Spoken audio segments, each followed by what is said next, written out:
listening to the Time for Hemp Global Broadcasting Network.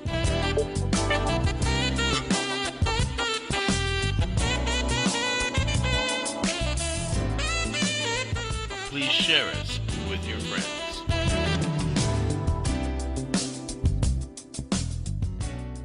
Good afternoon, good morning, or good evening, wherever you may be in the world. This is Al Byrne. Welcome to the show. I'd like to introduce Roger Martin.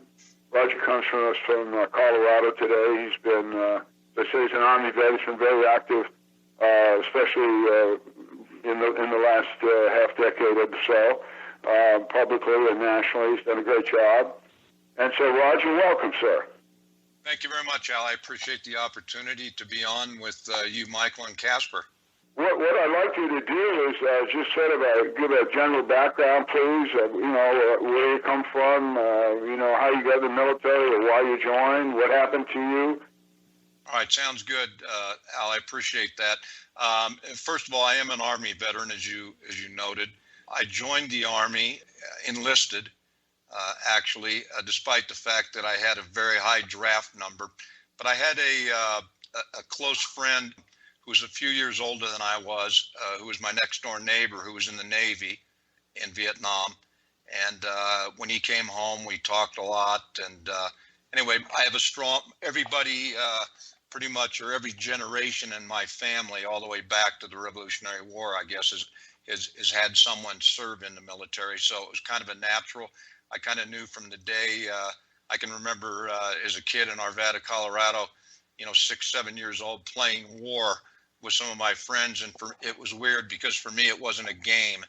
I guess I just somehow knew. But anyway, so I enlisted in the Army. I do have some medical issues.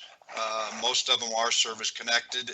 One of the more serious ones was until about a year and a half ago when they cured me. I had a hepatitis C.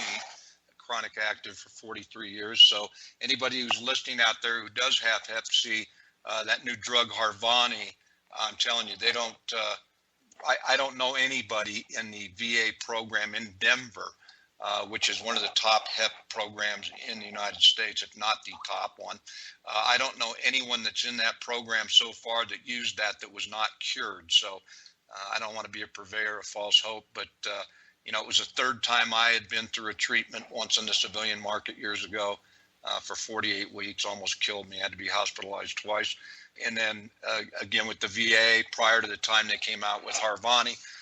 And then a year and a half, 2 years ago, I guess, I was one of the first ones to get Harvoni and it knocked it out in 12 weeks. So it wasn't as difficult of a treatment as the previous ones I've had by a long shot.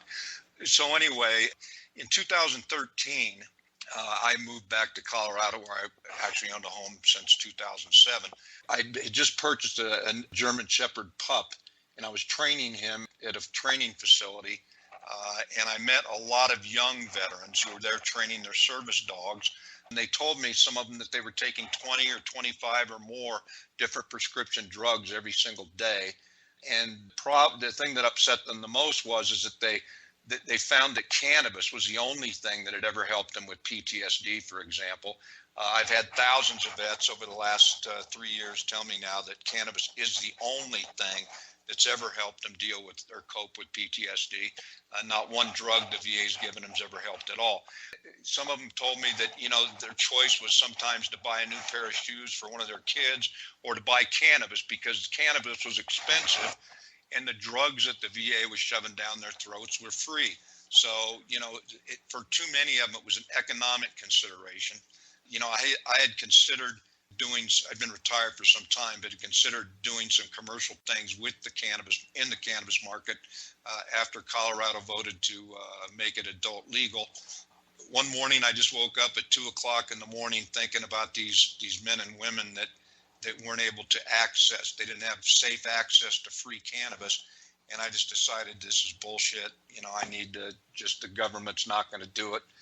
I've been waiting forever for them to take some action. They're not going to do it. And so I decided to do it.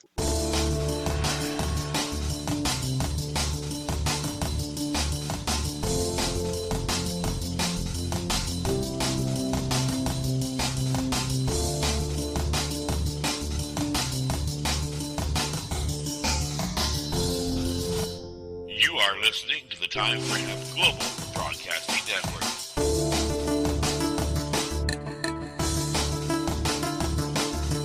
The only broadcasting network dedicated to ending the global war on drugs on iHeartRadio.